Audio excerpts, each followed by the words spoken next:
In April of 1981, I began my transition from Captain Donnelly, Senior Trial Counsel for Southern Europe, to Jim Donnelly, novice real-world lawyer, on his way for a job as an associate in a small law firm in, of all places, Rapid City, South Dakota.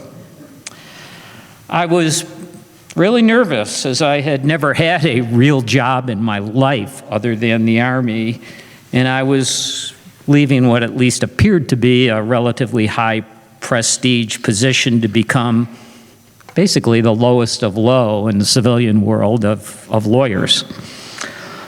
The immediate transition didn't make me feel any better. I flew in full uniform on a non-jet overnight flight from Germany to New York, kind of jiggling the whole way. I had no sleep as I landed in New York. I was then bombarded with a confusing array of forms and requirements, which I spent the day proceeding through. About 8 hours of processing. The only thing left was to pick up my car in beautiful Bayonne, New Jersey. It was now about 4:30 a.m. I had to get a bus from somewhere, I think Fort Dix to Bayonne, produce enough documents that I could have won a lawsuit, get my car, and head out into the wilderness of New York City's traffic, rush hour. Just don't make any mistakes, Captain or now Mr. Donnelly. As I got back in the bus, there was a 50, 60-year-old first-generation Irish bus driver that approached me. My Irish accent gets much better after a couple Guinnesses, but I'll give it my best. And he said, "Oh, you look like you've had a rough day. Can I be helping you get somewhere?" That's about the first friendly face I had seen in 2 days. I beamed at him, and I told him I was on my way to get my car. We had a couple minutes chat about Europe, where I'd been for the last 3 years, and he indeed came through, shepherded me, and got me right where I needed to be to pick up that car. That was 1981. That kind gentleman probably went home that evening, and if his wife asked him, "Anything happen at work today?" he probably shrugged. But his kindness had such a profound effect on me that I'm not only telling the story 38 years later in Tucson, Arizona. It did change my life, at least in a certain direction. After some thought on that, shortly after, I thought, I want to be like that guy.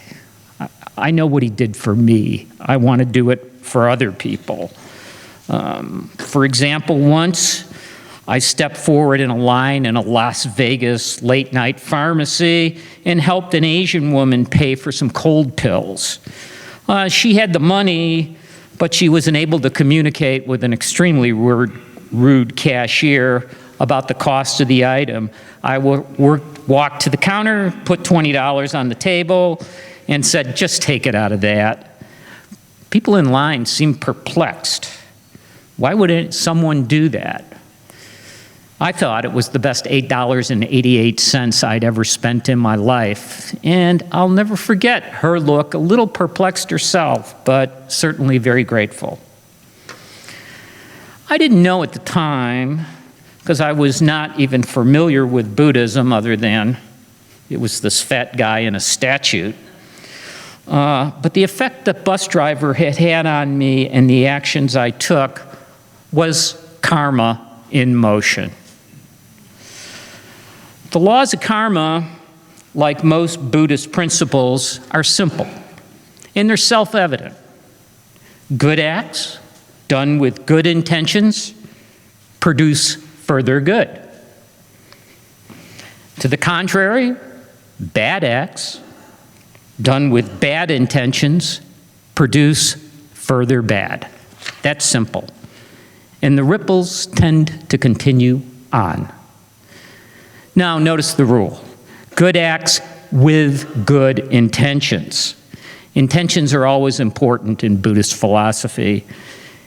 If you help the Asian lady in the drugstore because you expect a big thank you, you want to tell yourself you're a good person, you want to brag about it in a UU sermon several years later, or you do it hoping that a similar thing will happen to you, that's something, but it's not karma. Karma is often stated by those not familiar with the principle as what goes around comes around.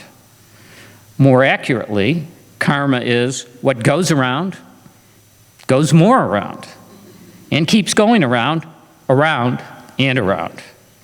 Now, it may work its way back to you, which there are plenty of examples that it does, but it very well may not.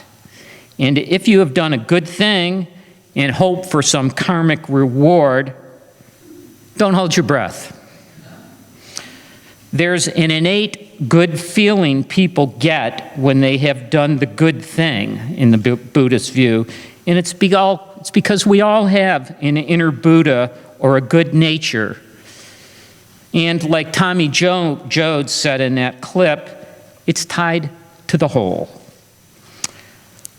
When you help someone, you know that you have lifted the state of the whole. And if you hurt someone, you will not be happy because you know you have hurt the whole. I do think we often do our kids a major disservice by either telling them flat out or implying to them that good things happen to good people that do the right thing. In Disney movies, the bully ultimately sees the error of his ways, apologizes to the new kid, our hero. In real life, sometimes that happens. Maybe getting the bully to leave you alone is the best you can hope for. We should prepare kids and ourselves, for that matter, to realize the only sure reward for doing the right thing is the self-knowledge that you did the right thing. Unlike the waitress in the Grapes of Wrath example, people who do the right thing often do suffer as a result of it. We see a lot of that right now in the news, don't we? Just look at people in the State Department who testified in that hearing. I want to pivot a little and talk about the Black Swan. I'm talking about the book by Nicholas Taleb on probability and decision making, as opposed to the movie about the ballet that was out several years ago. As a kid, Taleb was the son of a high-level administrator in Lebanon during the Lebanese Revolution of 1975. He was chauffeured around by a poorly paid driver who he got very close with, and Nicholas concluded after a few months of the revolution that the driver knew more about what was going on than his dad, whose job was to know what was going on. That's because the driver lived with the people, while his dad read reports. This experience affected him deeply as he proceeded through a blue stocking education and then to Wall Street. He became more and more convinced in the theory he later called the Black Swan. The Black Swan is a metaphor for the unknown. For 800 years in Europe, Europeans only saw white swans. So if you ask a European to describe a swan, they'd probably start by saying, well, it's a big white bird with a long neck, it's graceful, it swims. One day, somebody went to Africa and saw what is common there, a black swan. 800 years of common knowledge was thrown out the window. Taleb says, and his book supports it over and over, it's not what you know that is important. It's what you not only don't know, but that which you don't know, you don't know. The black swan of life is not only the unpredictable, but it's the thing you really didn't even see coming. One example of many he gives is familiar to most of us and compelling. Think about Las Vegas for a second. Those casinos have the best actuaries in the world. No Saudi prince is going to come and break the bank of a Vegas casino. And they have some of the best security in the world. Ocean's 11 is a great movie, but nobody's going to pull that off in real life.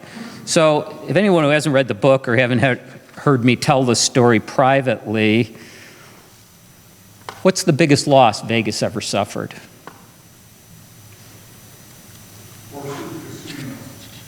Pardon? Okay, good guess, but not the right one. The most visitors in Vegas ever had performed at the Mirage and were named Siegfried and Roy. These guys, I thought everyone would remember that, but these guys had white lions and tigers, and they used them in various acts. In October 2003, one of the tigers attacked Roy and nearly killed him. The tiger was pulled off Roy. Roy was taken to the trauma center, and he did live. This took Siegfried, Roy, and everyone else by surprise. The tiger slept in the same room with Roy, just like many of our dogs do. The Mirage lost $50 million in ticket sales and untold millions more in food, beverage, hotel rooms, and casino gambling. 267 cast members lost their jobs. No one saw this coming. For us baby boomers, probably the three most significant events in our lifetimes are the fall of the Berlin Wall, the rise of the internet in 1995, and the events of September 11th, 2001. Each of these had a history of after the fact, oh yeah, handwriting was on the wall, this was an inevitable event. No one truly foresaw these events happen as they happened, except perhaps a few talking heads and Monday morning quarterbacks. The fall of the Berlin Wall in '89 was an organic event, which occurred when an East German official bungled a public announcement, and hundreds of thousands of East Germans showed up in the gates of the West. They then ignored the border guards and started moving into West Berlin. The guards did not want to use lethal force. No one wanted to use lethal force, and the crowd just forced its way into West Berlin and destroyed the wall. No one saw that coming.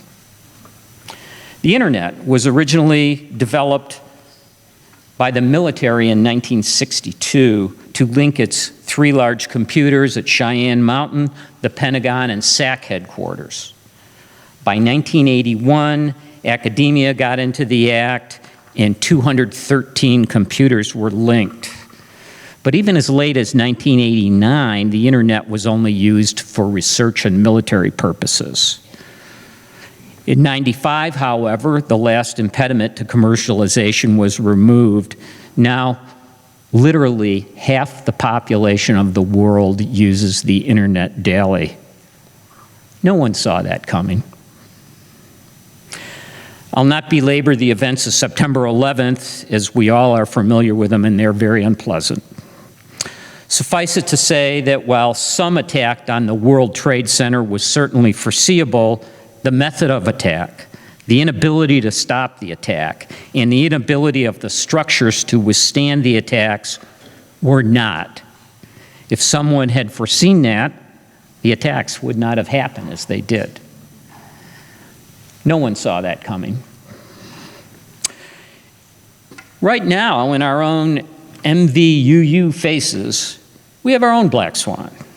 If 4 years ago somebody told you, we won't be using the property we bought for a variety of reasons. Instead, after a lot of angst, we'll end up buying a Southwest furniture store and have our church in there.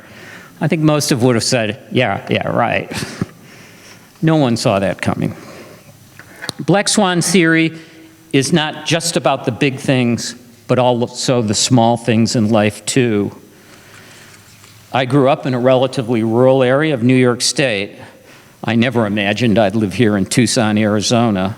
I didn't see it coming. As I sat in civil procedure class in law school, which are the rules of the game, I slept through the part about Rule 23 of the Federal Rules of Civil Procedure, which governs class actions. I never thought I'd be a class action lawyer. I thought I'd do criminal and prosecution work. That one-page rule would be the focus of over 20 years of my life. I didn't see that coming.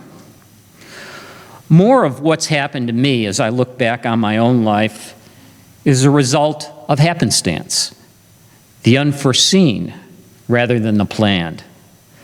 I suspect the same is true for most of you. What didn't you see coming in your lives? While Talbot's book was picked by Fortune among the smartest 75 books known, he received a lot of criticism in academia. After all, he calls most social scientists pseudoscientists. He repudiates much of the fields of statistics, sociology, economics, and history. The tone of his book is arrogant, dismissive, and cynical. I've read his defense to these charges, which is in line with the kind of guy he is. Yeah, so what? I'm right. Who cares how I say it? I doubt he's a Buddhist. But reading him, I couldn't help but look at his work as an affirmation of Buddhist philosophy. Life is inherently unpredictable. That's because there are all kinds of karmic streams and loops floating around which are often undocumented, and even if documented, have unpredictable consequences. Sometimes small, like my friend the Irish bus driver, sometimes large, like the fall of the Berlin Wall, but always, always, always snowballing and increasing. One kind act leads to another, and another, and another. One nasty act does the same.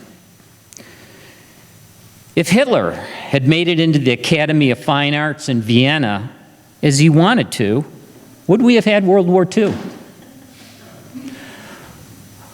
What if conservative white South African leader F.W. de Klerk, acting on his own initiative, had not released Nelson Mandela from jail in 1989? What if the Mandan tribe of North Dakota had not, out of the goodness of their hearts, put the cold and hungry Lewis and Clark expedition up for the winter? We'll never know. But it's Talib's thesis and Buddhist ideas of karma that say these are real questions. They are not inevitable. They happen because of us. So what's the takeaway from all this? If you've ever looked at an investing perspective or seen one advertised on TV, it tells you the investment is great, but then says, past performance is not necessarily indicative of future returns. These really are words to live by in your life, whether investing or whatever. And two, what we do each day and how we do it counts, and it counts a lot, because you never know what you don't see coming. Thank you.